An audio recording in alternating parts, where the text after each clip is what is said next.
Give you a little spin, honey. Oh! Welcome to episode 2 of Don't Believe the Hype. I'm your host, Jyoty, and if you're completely new here, let me just fill you in real quick. Don't Believe the Hype is the spin-off of our series called Tips and Tricks, where I gave practical advice of anybody who wants to break into the creative industry or get a little bit further ahead, or just get a new, fresh perspective on things. And now this series, Don't Believe the Hype, is where I burst a few bubbles, bust a few myths, and sprinkle a little bit of shade here and there to give you some clarity on things that might be getting you a little bit down. And this episode, honey, is so shaded. Take your sunglasses off, you really don't need them. Today we're going to talk about industry friends. We're going to talk about radio and whether people get paid or not. And we're going to talk about brands and seeding and being greedy motherfuckers. Let's get started. Industry friends. Okay, how am I going to keep this one brief? Do not think that because you want to get into music, all your friends have to be in music also. Of course, things are natural. You're gonna befriend people that are in the same industry as you because you run into each other a lot. You share a common interest. Let me tell you something about a lot of these people that keep other creatives or industry heads around. Of course, we all benefit from having connections. We all partake in nepotism. Of course, I will never deny that. I will always put my own friends on first. But for your own mental health, your own emotional well-being, you need to ask yourself why you're keeping these people around. If you're keeping these people around for work reasons, keep it that way. If you're letting them into your personal life, you are starting to rely on them and you find yourself getting disappointed over and over again, reevaluate why you became friends in the first place. Also think about it this way. It could turn into competition. My closest, nearest and dearest actually are in health and fitness, e-commerce, law.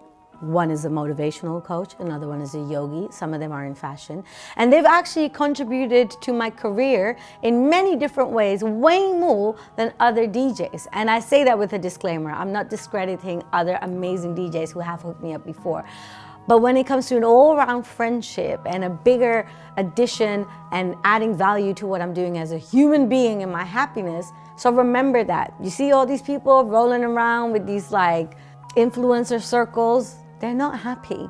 And if they're ever in trouble, these people ain't gonna pay their rent. Let that not distract you. It's okay to fall into these circles and feeling like you need to be buddy-buddy with everyone to keep your career moving forward.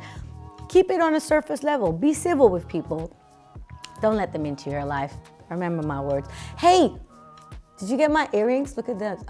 It says, fuck it. Do yourself a favor. Just keep people around you who genuinely want to see you win. Okay, let's move on.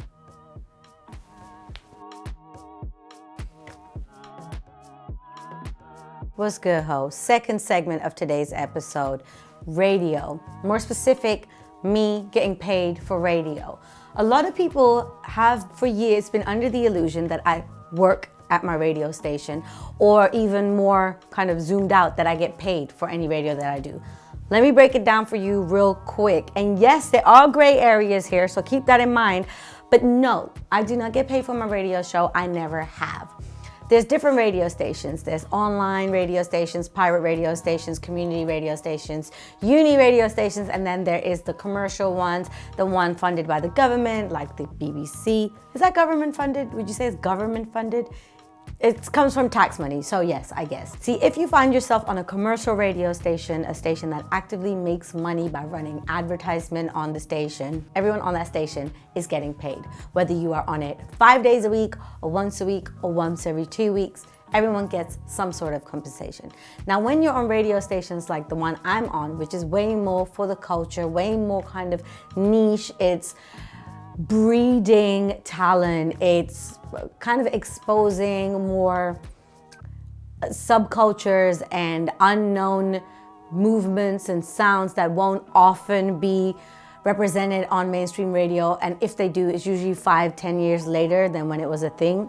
You don't get paid. However, I will say this, the idea is you go in it for the love of radio, for the love of the game, for the love of the niche sounds that you represent, and for the possibility of making a career out of it in other ways. And I think I'm a prime example of that. Till today, I still do a 2-hour weekly radio show that I do not get paid for. But everything else I've done in my career that I do get paid for, whether that's DJing, presenting, hosting, curating, all came from my radio experience and my radio job. There are kind of discrepancies though. A lot of these FM or online radio stations will have a full-time presenter. So they'll have this 1 or 2 or 3 people that you can find on the station every single day, which often also means that they have to put a lot of hours in. It also means that they can't have another regular job on the side because they need to be in the studio 5 days a week. They will get compensated for the time because it is basically like a job to them. Now, for anyone who's gonna come at me like, oh, but why don't you just go to a big station that does pay? Nothing comes for free. If you're gonna get yourself on a bigger station, you have to kind of pay for that in other ways. A lot of those stations aren't easily accessible. A lot of them also have regulations on what is allowed content-wise. They will also want to have a say in what you're putting out. And these are the things you have to sacrifice. And to be quite honest with you, I haven't found the right agreement just yet. So don't always look at it as black and white, like why don't you just move? Because some of us don't really want to move.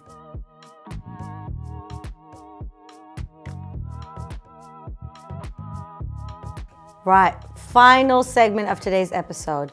I've already bust your radio bubble. I've thrown shade on industry friends, and now it's time for me to bust a myth. And how do I have time for this one? Brands and giving away product. There's so many layers to this subject, and I'm just gonna try to keep it to one thing. I DJ'd for a really important once a year event that happens for big designer brands all around the world. And where a lot of you thought that this brand was dipping me head to toe in their clothing, in their shoes, which they did, they only did that for the evening. The more I'm in this game, the more I'm seeing it happen to loads of people. And not just to the DJs, to the presenters, to the models on the runway shows. A lot of us don't actually get this unlimited access to have whatever you want. A lot of us actually get no access at all. We have to take the clothes off again and it goes back. And actually the bigger or more expensive or more notorious the brand, the more they do it. Your more lower tier brands are a lot more giving with product. They don't actually care that much or that difficult. In my example, it took about 6-7 months until someone that they then hired into their team told them about me and said, well, how come she kind of gave us the best party we've ever had and she's not getting any product? This needs to change. And thankfully they've done that. But for example, like I mentioned the models before, so many models you know who walk designer runway shows don't get a single item of clothing, no matter what they do outside of being a face on the model. A lot of them are influencers in their local community. Some are artists, some are creatives, some are photographers themselves, etc., etc. And what you will find is that same brand for that same show and to promote that same runway will gift a lot of items to quote unquote influencers. So people that don't walk the show, don't have anything to do with the production, don't have anything to do with the promo, but are considered to be people who are able to make you think that because they're wearing the brand, you want to wear it as well. And there's a lot of opinions on this. I don't really know if I care enough to have a stance on it. I feel like that's just how it is. It doesn't really bother me that much, so c'est la vie. But I did want you guys to know that that is not what you think it is. Don't think that because you see me working with a certain brand that they give me lifetime supplies of all their clothes and shoes.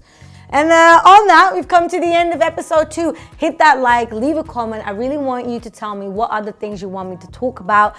And give me your opinions. Do you disagree with some of the shit I'm saying? That's cool. Let's engage in a conversation. I am a grown-up. I don't care. I'll be back with you with episode 3. Until then, stay tuned. Subscribe to my channel, share this with people that you think will need this. If anyone's getting discouraged, if anyone is experiencing what I just told you and they feel like they're maybe the only one who isn't getting paid for radio or who isn't getting product from a big brand, show them this. At least as much as we're having jokes and I'm being shady and all this stuff, there is a purpose to this series once again. And if you missed the last episode, go and check that out. And if you missed the whole last seasons of tips and tricks where I was actually being helpful, go and check that out as well. I'm done. See you later.